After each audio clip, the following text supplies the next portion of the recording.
Hoy tenemos un mensaje de Paula, la madre de una niña de 3 años, que dice así: Hola Elena y Gonzalo, descubrí hace poco vuestro episodio sobre la dermatitis atópica y quería daros las gracias. Mi hija lleva con brotes desde que es bebé y gracias a escucharos entendí por qué la hidratación es tan importante. Mil gracias por explicarlo todo con tanta claridad. Pues gracias a ti, Paula, por tu mensaje. Nos alegra saber que en Sin Cita Previa encuentras explicaciones sencillas y claras para entender mejor lo que le pasa a tu hija.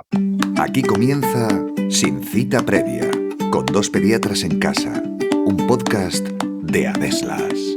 Bienvenidos todos a un nuevo episodio de Sin Cita Previa, el podcast de Adeslas, donde hablamos de salud infantil con rigor, cercanía y sin dramatismos. Yo soy Elena Blanco y a mi lado tengo a mi compañero Gonzalo. ¿Cómo estás hoy? Hola Elena y queridos oyentes, pues muy bien y con muchas ganas de hablar de un tema que a muchos padres y madres conocen de oídas, pero que pocos saben exactamente qué es eso de la famosa costra láctea que tienen los niños pequeñitos. Pues sí, esa especie de caspa amarillenta, de aspecto graso, que aparece en la cabeza de, diría, bastantes bebés.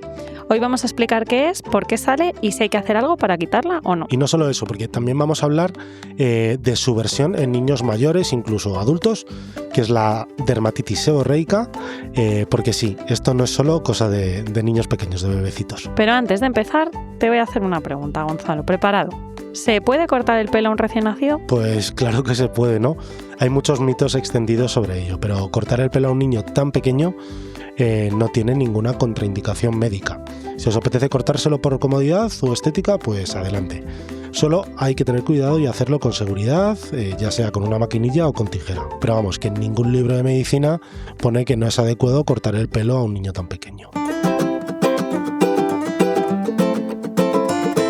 Bueno, pues comenzamos con este episodio sobre la costra láctea. Ya hemos adelantado que hay como 2 tipos de dermatitis de la cabeza, ¿no? Que es la costra láctea de los niños pequeñitos y la dermatitis seborreica, que es ya más propia de niños mayores, incluso adultos, que es la vulgarmente conocida como caspa. Y esto es que es verdad que es interesante hacerlo así porque no tiene, en realidad, el abordaje y el tratamiento son completamente diferentes y nos parecía más interesante hacerlo de esta manera. Sí, entonces vamos a hacer la primera parte del episodio costra láctea y la segunda parte dermatitis seborreica niño mayor adulto, eso es. Bueno, vamos con la costra láctea. A ver, pues esto en realidad es lo mismo que lo otro, pero es una forma leve de niño más pequeño, ¿no? Es una dermatitis seborreica que se conoce como de lactante y que se caracteriza por la aparición de escamas grasas de color blanquecino o amarillento que se quedan pegadas al cuero cabelludo. No tiene nada que ver con la leche, ¿vale? Que hay alguna familia que todavía me lo dice en la consulta. ¿Esto ¿no? cuando Claro, deje láctea, el pecho? Cuando no, se llama costra láctea porque ocurre en la época de lactante, ¿vale? Pero no tiene nada que ver con que el niño tome pecho o que tome biberón. Eso ya por dejarlo claro, ¿no? Ni tampoco tiene que ver con que le lavemos más o menos el pelo o con el tipo de producto que usemos, ni con alergias. Eso es. A los alimentos, bueno, en concreto la leche, porque como es lo que toman los niños pequeños, pero tampoco tienen que ver con eso. ¿Y por qué se produce? A ver, se cree que está relacionada con la influencia de las hormonas maternas que el bebé ha recibido antes del nacimiento, ¿no? Ya sabéis que la placenta es el órgano ese que filtra todo de la sangre de la mamá para pasárselo al feto durante el embarazo, y una de las cosas que pasan son hormonas. Y entonces se cree que está influenciado por las hormonas en las que está impregnado el recién nacido, ¿no? Estas hormonas estimularían a las glándulas sebáceas, las que producen grasa del cuero cabelludo del bebé una vez que ya ha nacido. Igual que en la pubertad, ¿no? Eso es, y entonces producirían más sebo de lo habitual, ¿no? Esta sobreproducción de grasa está contribuida a que las células muertas de la piel se acumulen formando esas placas que ya nos ha contado Elena, que da el famoso aspecto de costra. Por eso se llama costra, parece una costra de una herida, pero no es una herida. O sea, al final es toda la grasita seca con las células muertas, ¿no? Claro, y esto en realidad, este exceso de producción sebáceo en la unidad pilosebácea de los niños pequeños, pues también tiene relación con otras enfermedades, ¿no? Como por ejemplo el acné neonatal, que en realidad pues en este caso es un exceso de ahí como de queratina, ¿no? En este caso, o el eritema tóxico, que son esas ampollitas, ¿no? Que se producen también como que se taponan en la glándula. A ver, hemos dicho enfermedades, pero claro, son enfermedades benignas. Patologías benignas de la piel. Bueno, pero patologías da igual, o sea, no porque nadie se asuste porque digamos enfermedad, son cosas que nos encontramos habitualmente en los niños y que la mayoría de las veces además se van a resolver solas, ¿no? ¿Dónde suele aparecer la costra láctea? Pues la localización más frecuente es el cuero cabelludo, aunque sí que están bien, aunque es verdad que también las podemos ver habitualmente que se extienden a la zona del entrecejo y las cejas, ¿no? Detrás de las orejas, incluso en los pliegues del cuello, en la frente, y bajan un poquito a la zona superior del pecho, ¿no? Porque esa es la zona del recién nacido en el que más glándulas sebáceas hay. Y entonces lo normal de una costra láctea fetén es verla solo, la placa es amarillenta en el cuero cabelludo, pero hay algunos niños, sobre todo cuando son más pequeñitos, ¿no? Cuando son más al principio, que les vemos como esa zona amarillita que incluso nos puede hacer dudar de si serán eczemas, si será una dermatitis atópica al principio. Claro, y esto tiene un poco hay que ver porque claro, sabemos que la dermatitis atópica son eczemas que se caracterizan porque pican. Y esto, que también lo llamamos dermatitis, pero como el origen es diferente, no es una inflamación de la piel, sino un exceso de grasa que se deposita en la cabeza, pues en principio no duele ni pica ni produce ninguna molestia. Es verdad que a veces este exceso de producción de grasa puede irritar, y en este caso sí que dar algo de dermatitis, y bueno, y el bebé podría tener algo de picor o más enrojecimiento del que cabe esperar, pero en general es asintomático. Claro, y entonces aquí entra la pregunta de, al fin y al cabo, si sabemos que se suele resolver en torno a los 6-12 meses de vida de forma espontánea, ¿no? Cuando esa superproducción de sebo ha desaparecido. Y yo muchas veces lo digo a los padres en la consulta cuando les veo una costra láctea muy llamativa, en plan, esto al final es una cosa estética, ¿no? Para que el niño no tenga como esa cosa en la cabeza. Entonces, cuando dices eso, hay muchos padres, yo creo que muy bien intencionados, dicen, bueno, pues entonces no hacemos nada, si se va a curar solo y tal. Y bueno, una cosa es que vaya a resolverse dentro de 4 o 5 meses y que sea una cosa estética, pero hombre, casi que no pueda ni perennar al niño o que parece casi no le sale ni el pelo, pues en muchos casos, pues yo diría casi que en la mayoría, pues conviene tratarla, ¿no? No es obligatorio, no siempre es necesario, pero hombre, tampoco pasa nada por hacerlo, ¿no? Claro, sobre todo en los casos en los que es como muy exagerada, ¿no? O cuando produce tanta inflamación que el niño está molesto o que impide el crecimiento normal del cabello, ¿no? En eso está claro, y después pues uno elige, ¿no? Podríamos decir. Entonces es un tratamiento sencillo que evidentemente se hace en casa, y normalmente pues es tan fácil como aplicar un aceite mineral o una vaselina sobre la zona, lo dejamos unos minutos y luego poquito a poco eso lo que hace es reblandecer las escamas, y luego ya lavamos el pelo con un champú suave y vamos peinando con un cepillo de cerdas muy blandas para que poquito a poco estas costras se vayan eliminando. No hay que rascar, no hay que quitarlo a mano, porque eso lo que va a hacer es va a irritar la piel. Y lo que hay que hacer es, esto lo vamos repitiendo, y en cuestión de unas semanas pues acaba desapareciendo de forma completa.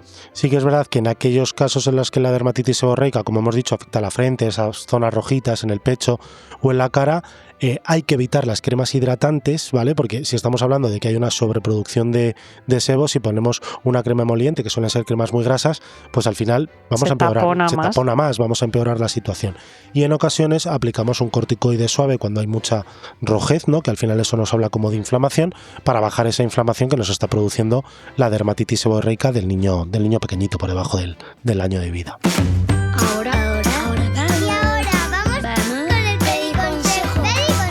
Muchos padres nos preguntáis cuándo se pueden cortar por primera vez las uñas de un recién nacido. La respuesta sencilla es cuando sea necesario. Durante las primeras semanas de vida utiliza una lima para no dañar la piel del bebé, y hacia las 3 o 4 semanas de vida, cuando las uñas ya están más duras, puedes empezar a usar una tijera con mucho cuidado. Si te gusta nuestro contenido, suscríbete a Sin Cita Previa en cualquier plataforma de podcast. Déjanos un comentario y visítanos en el espacio de salud y bienestar de Adeslas para disfrutar de los mejores contenidos de salud creados por nuestros expertos sanitarios. Sin Cita Previa, con 2 pediatras en casa.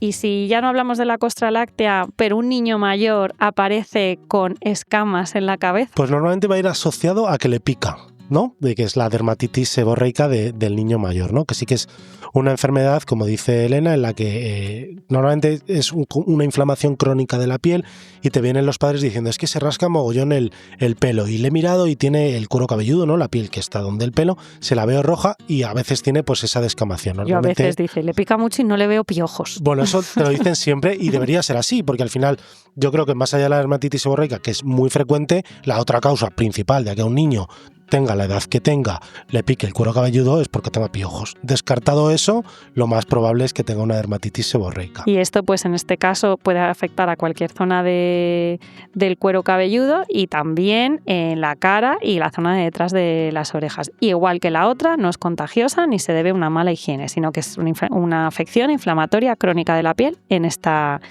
región, que además también puede afectar a los adultos. Claro, aquí la causa de por qué se produce es parecida a la de la costra láctea, ¿no? En la que hay una actividad aumentada de las glándulas sebáceas, pero se cree que además hay una reacción inflamatoria por la presencia de un hongo que se llama Malassezia furfur, ¿vale? Que ese hongo lo tenemos todos en la piel, con lo cual realmente no es que haya una infección por un hongo, o sea, no es una tiña, no es una sobreactividad. Fungosis, una sobreactividad, ¿vale? Y esto va a tener mucho interés cuando luego hablemos del tratamiento, porque los padres muchas veces se sorprenden si no se lo explicas. Y luego suele haber también implicado pues influencias hormonales, factores genéticos, incluso alimentarios, ¿no? Vemos muchas veces... Y el estrés. Y el estrés, claro. Pero digo que lo vemos muchas veces pues en niños en la pubertad o niños... suelen ser en este caso más niñas que a lo mejor están utilizando jabones muy irritantes para el cuero cabelludo que están irritando, pues me refería, ¿no? Porque tienen pelo más largo, los niños cuando van muy rapados del pelo pues no se lavan tanto el pelo, ¿no? Porque no lo necesitan, ¿no? Y luego alguien que ha padecido una dermatitis seborreica no la suele tener todo el tiempo, o sea que es cada X brotes, ¿no? Tiene brotes y aparece pues a lo mejor más en temporadas. Yo sé que cuando empieza el cole pues ya al niño le va a aparecer. Bueno, pues es que esto cursa así, ¿no? Esto es una dermatitis seborreica como la atópica que cursa en brotes. Y bueno, hablando ya un poco sobre el tratamiento... Claro, porque aquí sí que tratamos, a diferencia de la costra láctea, ¿no? Porque produce síntomas. Eso es.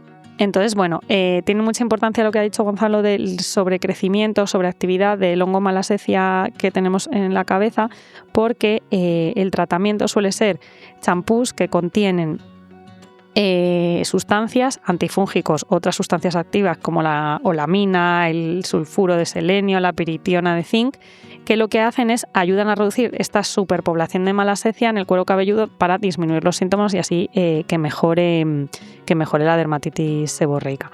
Estos champús lo que van dirigidos es a disminuir la descamación, reducen el enrojecimiento y el picor y suele ser ya desde el primer lavado y ayudan a controlar los brotes, o sea que se puede utilizar de forma activa durante el proceso y luego como de mantenimiento, sobre todo en aquellos que tienen brotes frecuentes. Sí, normalmente se utiliza una vez cada 2 o 3 días, o sea que no hace falta utilizar el lavado del cuero cabelludo a diario con estos champús anti-Malassezia, por decirlo de alguna manera.